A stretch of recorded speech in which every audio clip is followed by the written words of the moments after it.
She said the first thing that stood out about her is her personality. She's funny, like really funny, and she's a great teammate. Now, how many people have we heard say Caitlin Clark's a great teammate? Pretty much everybody. Pretty much everybody. This ain't a Chicago Sky situation where Courtney Vandersloot got to go on camera and defend herself because somebody said something they wasn't supposed to and all this other stuff. Pay close attention to what just happened there, because Mikayla Timpson didn't just toss out a generic compliment about Caitlin Clark's game. She crossed a line most veterans in this league carefully avoid on camera. When she said, "I couldn't imagine going through the stuff she goes through, but she stays strong." That was a rookie openly acknowledging the pressure, hostility, and scrutiny surrounding Clark that the WNBA establishment has spent the last 2 years pretending isn't real. That wasn't a throwaway quote or media fluff. It was an unfiltered moment of honesty from someone with no reason to play politics, quietly confirming what everyone sees, but few are willing to say out loud. I can't wait for this season because I want to see the development of Mikayla Timpson. I think with Natasha Howard gone, who should be gone, she talking about she wanted to win MVP and all of this stuff, we should see an uptick in production and minutes for Mikayla Timpson. I think Mikayla Timpson was very effective in the minutes she got in her rookie year. And I think with an off season to work, get more experience playing overseas professionally, I think she'll be a good player for Caitlin Clark. What makes Timpson's perspective so valuable is that she's actually sharing the floor with Caitlin Clark every day. She sees the practices, the film sessions, and the Real locker room dynamics up close. So when she calls Clark funny and a great teammate, that directly undercuts the narrative certain players tried to push during Clark's rookie season. The same kind of narrative that blew up in Chicago when Courtney Vandersloot had to go on camera to deny chemistry issues after someone leaked the opposite story. That never happened in Indiana, and Timpson just explained why. Her evaluation matters even more when you factor in her own situation. As a rookie, she averaged 4.2 points in 12 minutes per game. But with Natasha Howard gone, real minutes are now available. Timpson has openly talked about wanting to be an MVP-level player, and while she's shooting 38% from the field, her value goes beyond scoring. Christie Sides needs a high-energy defender who can run the floor at Clark's pace, and Timpson fits that role perfectly, both stylistically and culturally. And a fever in year 2, man. I'm excited about it. We need to get this damn deal done so we can keep rolling. Let's get to this, man. I want to get to a conversation that was being had about if there's no 2026 WNBA season, Unrivaled's thought process and plans for this. And this is why they can't get mad that we've been saying this whole thing with them running Unrivaled, being co-founders, but also being on the WNBA board is a conflict of interest. Is conversations and things like this on. Now we have to address the elephant in the room, because this entire discussion about next season quietly assumes there will be a next season at all. The WNBA released its 2026 schedule on March 15th, and players immediately questioned why a schedule would exist with no CBA agreement in place. But the answer is far simpler and colder than most want to admit. The league is calling the Players Association's bluff. By publishing that schedule, the message was clear. Venues are booked, broadcast windows are locked in, sponsors are committed, and if an agreement isn't reached, the league is prepared to move forward anyway, even if that means replacement players. Here's the uncomfortable truth for the veterans pushing hardest toward a strike. The league's most popular and market-driving players are on rookie contracts. Caitlin Clark, Angel Reese, Cameron Brink before her ACL injury, and Rickea Jackson aren't part of these negotiations, and the 2025 draft class, Paige Buchers, Kiki Iriefan, and Olivia Miles, won't be either. Those players will play. The league knows it can survive without the veterans, which flips the real question on its head. Can the veterans survive without the league? Does Unrivaled decide, like, we're going to do a pop-up league somewhere? Do they extend their season? Do they start building out a second season? Like, there are always a million different ideas that it does seem like the everyday fan is thinking about too, you know? And to say for the record, and this is how I feel, I don't think that Breonna Stewart and Afisa Collier are actively trying to sabotage the WNBA. No. Yeah, but I get that. I thought that too, but I don't know, man. I don't know. man. People are just moving very strange. Everything they are doing publicly to just try to sway people and win people over, man. This is where the conflict of interest becomes impossible to ignore. Breanna Stewart and Nafisa Collier co-founded Unrivaled, while simultaneously serving on the WNBA Players Association Executive Committee. And now we're seeing media openly speculate about what Unrivaled might do if there is number 2026 WNBA season. Extend its schedule, spin up a pop-up 5-on-5 league, or even expand its format. The commentator in that clip insists he doesn't believe Stewart and Collier are actively trying to sabotage the WNBA, calling that idea ridiculous. Yet in the very next breath, he admits there's a real issue of prioritization. You can't have it both ways. When two leaders are positioned to benefit from disruption in one league while holding power in another, competing interests aren't hypothetical.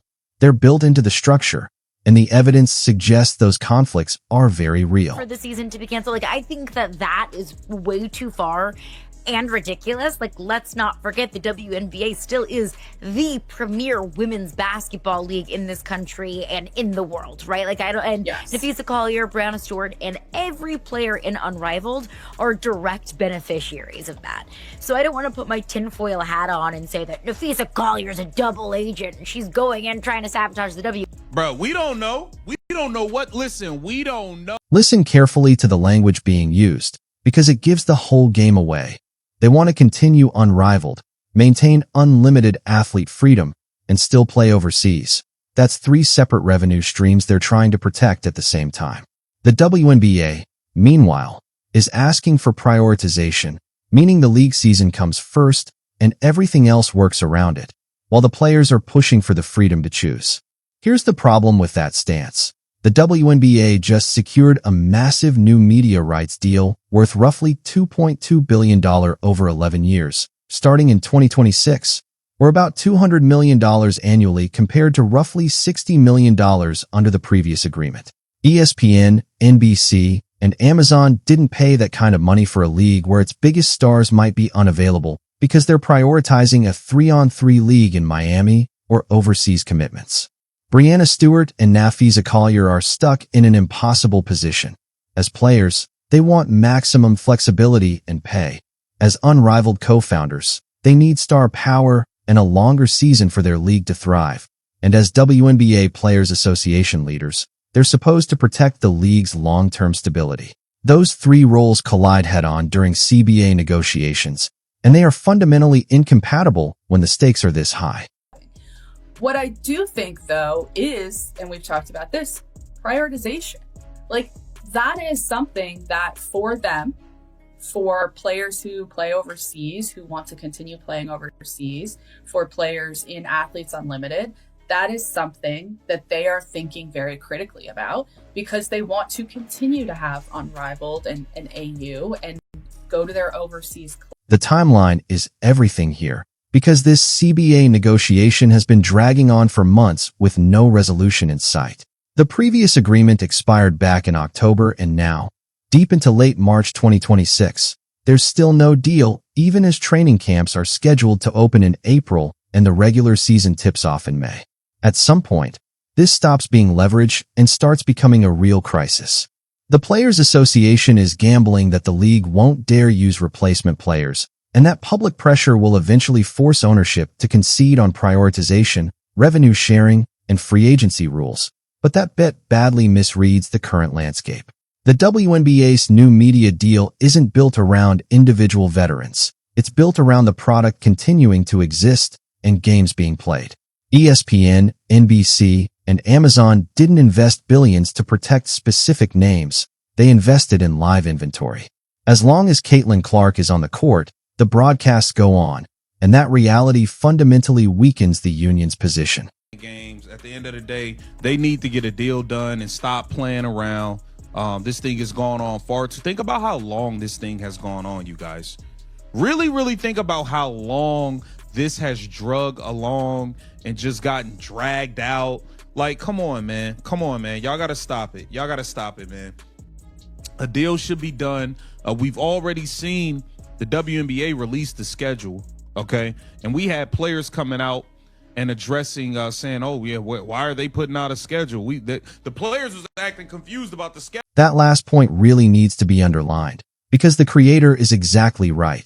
The most popular players in the WNBA are the ones who literally can't strike. Caitlin Clark is under contract through 2028. Angel Reese is locked in through 2027.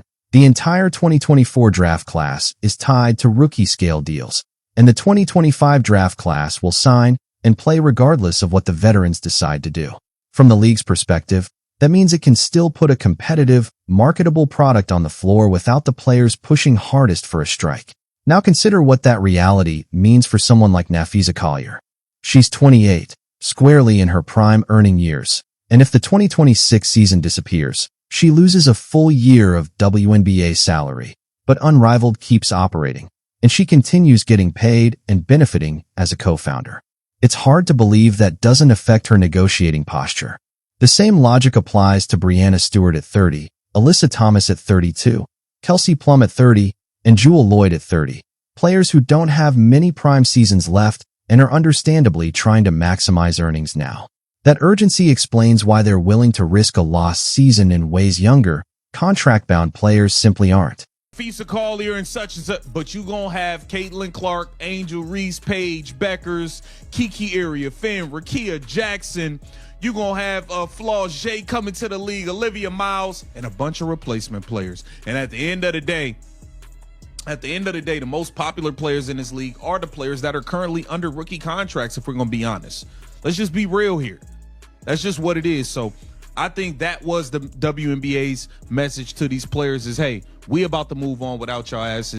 Y'all can stop playing games, or y'all could. The creator highlights a crucial but often ignored reality. The veterans pushing hardest for a strike are trying to get everything in one CBA because they may not even be around for the next one. Since a typical agreement lasts 6 to 8 years, and a 30-year-old player today will be 36 or 38 by the next negotiation, likely retired, which incentivizes maximizing value, now even at the expense of long-term league growth. While younger stars like Caitlin Clark have the opposite incentive. They want steady, sustainable growth over the next decade and don't want to risk alienating the casual fans who only recently started watching. This generational divide is real and under-discussed, and it comes at a moment when the WNBA is at a genuine crossroads. The 2025 season averaged 1.2 million viewers across platforms, up 170%. Indiana playoff games drew between 1.8 and 3.4 million viewers, and those numbers justified the roughly $200 million annual media rights deal, but that growth is fragile. History shows lockouts are devastating. The 2011 NBA lockout cut ratings 20% and took years to recover. The NHL never fully rebounded after losing an entire season, and the WNBA, which averaged just 400,000 viewers 2 years ago, does not have the institutional cushion to absorb that kind of hit. Add the unrivaled factor and the stakes get even higher. If there's no WNBA season, Unrivaled becomes the only summer women's pro option in the U.S., already with 36 committed players. And if it successfully fills the void, what incentive do those players have to prioritize the WNBA later? That's why the conflict of interest matters. Breanna Stewart and Nafisa Collier aren't just negotiating players. They're business owners with a competing product. And when they push for prioritization flexibility or drag out negotiations, they're also protecting their investment. The league's move, releasing the schedule and implicitly signaling replacement players, is the only leverage it has, a high-stakes GA.